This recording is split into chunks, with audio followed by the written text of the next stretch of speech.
Sí, ya estamos en Tarjeta Roja. Bienvenidas, bienvenidos una vez más. Es un gusto tener la posibilidad de dirigirme a ustedes para compartir un manojo de ideas y de conceptos que por supuesto consideramos puntuales, urgentes de abordar, y ya se imaginarán ustedes porque el escenario del fútbol nacional sigue dando muchísimo, pero muchísimo que analizar y de qué hablar. Pero no se trata solamente de llegar a conclusiones a través de análisis someros o de... es muy complicado porque no se tienen el acceso a muchas de las actividades que el máximo órgano rector del fútbol nacional o del balompié nacional realiza. ¿A qué nos referimos? A la gran opacidad con la que Federación Mexicana de Fútbol siempre se ha manejado. Y por eso es importante hablar qué ha estado sucediendo. Y obvio, es importante pues tener una idea general y cuál es nuestro punto de vista desde esta tarjeta roja. Bien, pues el barco hace agua, se sacude y se tambalea, pero no se hunde. ¿Qué pasa? La Federación Mexicana de Fútbol tiene un enorme boquete causado por el fracaso de todos sus selectivos a nivel internacional. No solo lo que pasó en Qatar, lo que sucedió con todos los seleccionados nacionales sub-20, no vamos a las Olimpiadas, no vamos a las competiciones femeniles. ¿Qué pasó con los escándalos de abuso que se dieron al interior de los selectivos? ¿Quién se encarga del manejo de esta? ¿Cuál es la estructura? ¿Qué pasó con la violencia en los estadios? ¿Qué pasó con el caso Querétaro? En fin, hay muchísimos pendientes a los cuales la falta de información, pensamos que de manera intencional ha existido, y apostarle al olvido de la gente, porque inicia un nuevo campeonato en la competencia de la primera división y se nos olvida, y nuevamente ya nos involucramos con cada uno de nuestros equipos y lo que sucede, y parece que en los medios nada más se toca de rozón una crítica de superficie, porque hasta la fecha nadie ha sido capaz de darle patadas al pesebre. Sabemos que seguramente hay por ahí algunos tapabocas que les impiden, pese a que conocen algunos entretelones oscuros del manejo que hace la Federación Mexicana de Fútbol del balompié en nuestro país, pero no se denuncia adecuadamente. Se menciona muy someramente a ojo de vuelo de pájaro, y no se va hasta el fondo del análisis o la crítica que en esta ocasión merece, para que el público, nosotros quienes amamos y disfrutamos de este deporte, tengamos un mejor fútbol.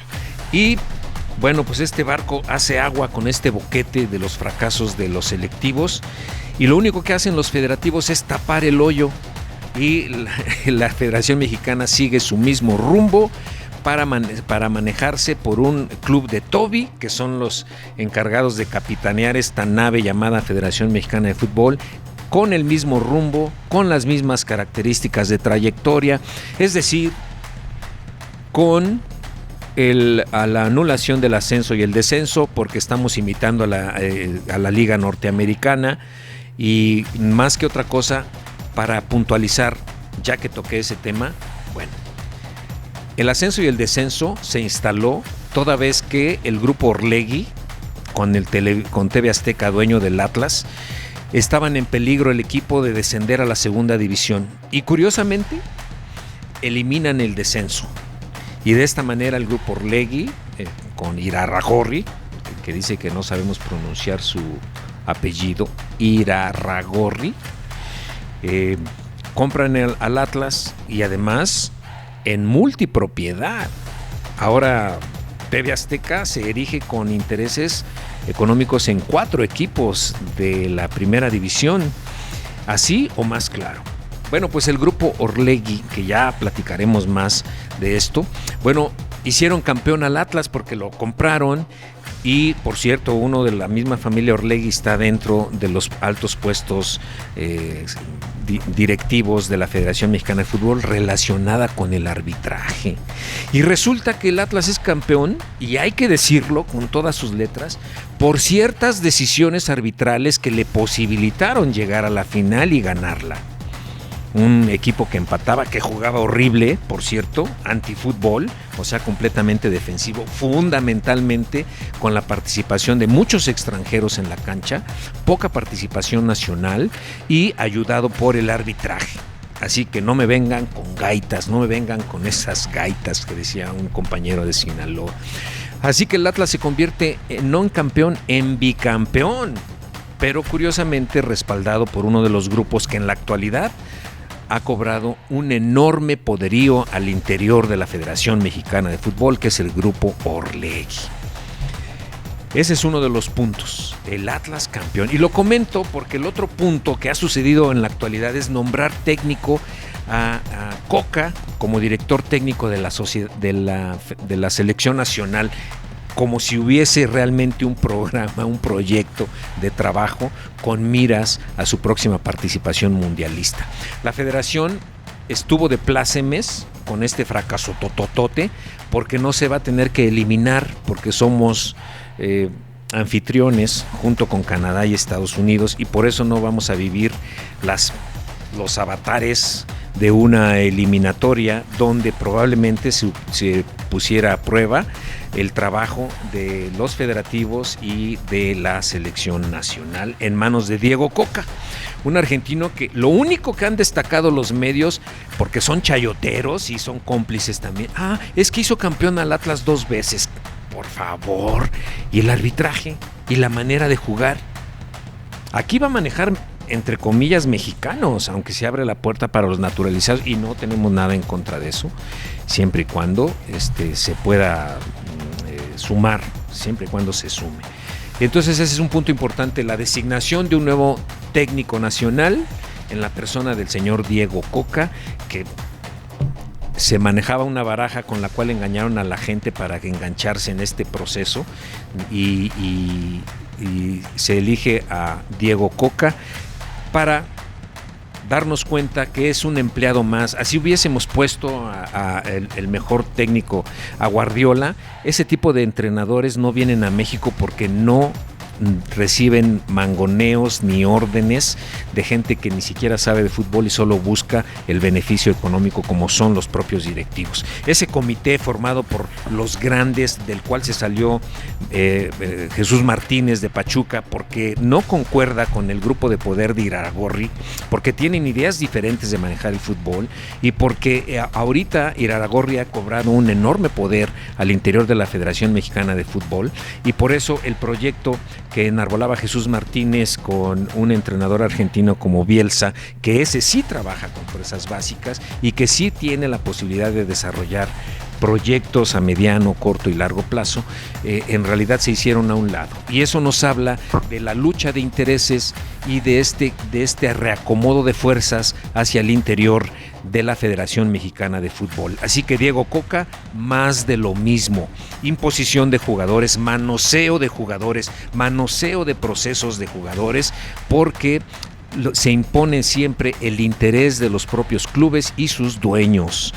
Ahorita no me mandes no me lo pidas porque estoy en eliminatorias, etcétera, etcétera, etcétera. El manoseo de jugadores, los partidos moleros en Estados Unidos, porque los contratos se tienen con las promotoras locales de allá, y seguir explotando a nuestros connacionales con estos valores pseudonacionalistas de sentirse mexicanos en una tierra ajena, y de eso viven, de la enorme cantidad de dólares que genera un activo como es la selección nacional, y por eso siguen existiendo este tipo de competiciones donde pues no se avanza en lo futbolístico, y los promotores, la multipropiedad, el abolir el ascenso y el descenso, ahora quieren imponer un tope salarial porque así conviene a sus intereses económicos, pero nunca se ha favorecido la creación de un ente representativo de los jugadores, que se convierten únicamente en empleados y en trabajadores al servicio de los intereses de cada dueño, de cada equipo. Y es una verdadera mafia. No hay un sindicato que tenga representatividad y que tenga validez y que tenga congruencia. El que existe únicamente está reducido a el membrete. No sí ha servido para nada. Es un ente más al servicio de los intereses de los federativos. La pregunta es, ¿quién llama a cuentas a los propios federativos? ¿Quién? Siempre apelan al apoyo del público. ¿Y el público a qué tiene derecho? Entonces allí hay una desproporción en cuanto a las acciones de un sector y de otro. Así que, ¿qué está sucediendo? Bueno, nombran a nuevo director técnico, que es más de lo mismo, un empleado más que se deja mandonear pese a los matices que tenga en el manejo deportivo, y que me llama mucho la atención que ya en el aspecto deportivo seguimos adoleciendo. Creemos que enviar a los jugadores a Europa nos va a ayudar muchísimo para que tengan un mejor nivel futbolístico. Sí, futbolístico, y hay que recordar cuáles son los 3 componentes fundamentales del desarrollo de este deporte de la manera más óptima: el aspecto físico, el técnico y el psicológico, que tiene que ver con la personalidad, los rasgos de la caracterología de la persona y sobre todo su idiosincrasia y su cultura. ¿Y qué pasa? Creemos esta lugar falso, lugar común, cliché, de que vamos a mandarlos a Europa para que nos regresen mejores. Mentira, maestro. Eso depende de cada persona y de estos 3 componentes, donde el más descuidado ha sido el psicológico, la idiosincrasia que tenemos como mexicanos. ¿Y que no podemos desarrollarlos igual aquí? ¿Elevar nuestros niveles de preparación físico-técnica? ¿O es necesario forzosamente que compartan el escaparate que representa el fútbol europeo, aunque se vayan ganando menos y saliendo de su zona de confort? Bueno, ese es otro de los mitos, de que hay que mandarlos afuera para que sean mejores. ¿Cuántos? ¿Cómo? Toda la mecánica. Y debutamos jugadores aquí arriba de los 20 y tantos años, cuando en otros países los debutan por debajo de los 20 años y arriba de los 15. Es decir, hay una enorme diferencia en cómo se maneja el aspecto técnico deportivo a cómo se maneja en México, y donde no se le da cabida a los futbolistas mexicanos jóvenes, porque no entran al mercado tan fácil con las enormes mafias de representantes, que serían repretransantes, con las enormes mafias de promotores, y que pues no hay manera de que este material, que hay mucho, pueda tener posibilidades de participar en la máxima liga de este país. Así que estos asuntos son muy puntuales. El barco se tambalea, pero no se hunde, y seguimos en la misma dirección. Coca va a ser un empleado más de los intereses de estas gentes que controlan la Federación Mexicana de Fútbol, donde también Emilio Azcárraga está muy en la sombra, pero sigue palomeando qué se hace y qué se deja de hacer en la Federación Mexicana de Fútbol, que sigue manteniendo estos criterios que, desde nuestro muy particular punto de vista, no abonan para el avance del fútbol en sí. Es decir, el sistema de competencia, un sistema de competencia que premia la mediocridad, y es un lugar común también decirlo, porque eso de que lleguen 12 y que cualquiera pueda ganarse nos hace muy divertido. No, señores, lo que buscan es la taquilla y un poco resarcir las carencias que se dan en el torneo regular, para que todo el mundo tenga más pastel de las pocas rebanadas que se reparten al final. Pero el fútbol es extremadamente mediocre, y el futbolista también se adapta y se ciñe a esta política. Y vamos a poner también de ejemplo, para dejar un poco de lado esto de Coca y la selección nacional, que no nos pinta para que el barco cambie de rumbo de una vez por todas, se convierta en un fútbol dinámico, en un fútbol propositivo, en un fútbol que entretenga realmente y que tenga un nivel de competición muy alto. Bueno, ¿qué pasa con Cruz Azul? Nuevamente se arma mucho escándalo en los medios, en fin, etcétera, por lo que sucede en Cruz Azul y la llegada del Tuca Ferretti como nuevo director técnico de la máquina celeste. Se manejaron ahí los asuntos de la cooperativa y la nueva administración, pero nadie recuerda la mafia de los hermanos Álvarez al frente de la máquina celeste. ¿Cómo se enriquecieron a base de comprar y vender jugadores y de manosear los resultados de los partidos, asegurándolos en los paraísos fiscales, las derrotas? Por eso el Cruz Azul siempre perdía y ganaba más perdiendo que ganando. Ya lo hemos dicho en otra ocasión. El caso Tuca Ferretti, un director técnico que podrá tener muchas cualidades positivas en cuanto a su desempeño futbolístico, que también es muy cuestionable, un fútbol muy rebasado el que ejerce el Tuca Ferretti, y tiene una área de oportunidad o que debiese de tomar en cuenta, y es que una característica que ha mostrado a lo largo de su amplia trayectoria como director técnico en este país es que no debuta jóvenes y siempre ha apostado a lo conocido, lo probado, en fin, etcétera. Es un entrenador que baste con verle el rostro para tratar de adivinar cuál es la carga emocional que maneja este señor, que parece estar cargado de neurosis, y el hecho de que diga que puede disfrutar su trabajo pues deja mucho que desear. El aspecto psicoemocional del Tuca Ferretti lo utilizan algunos directivos para tratar de imponer esta misma disciplina en sus jugadores, cuando se han percatado de que al interior del equipo el grupo de pseudo profesionales que conforman su plantilla pues en realidad adolecen de este compromiso profesional, es decir, profesionalizar su actividad significa cuidarse en la mayor parte de los aspectos, no adentro de la cancha, sino también fuera, para que podamos tener un mejor desempeño de los propios jugadores dentro de la cancha.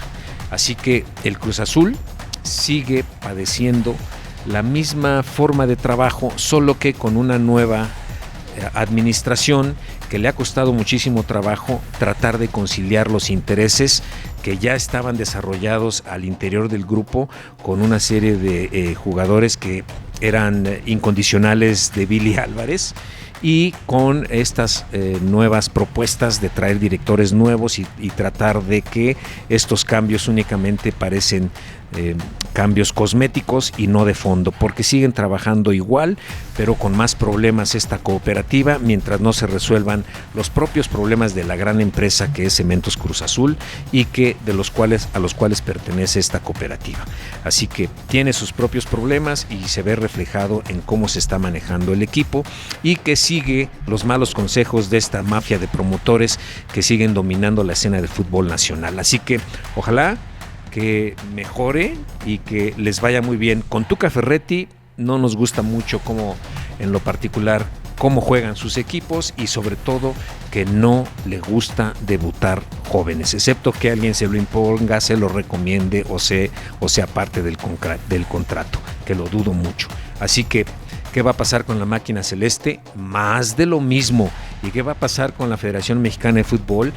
Se ha negado a dar un cambio de timón, y el barco sigue dando tumbos, todo parchado en la misma dirección, donde los únicos ganadores son los que siguen disfrutando de los puestos de poder en el barco que se llama Federación Mexicana de Fútbol.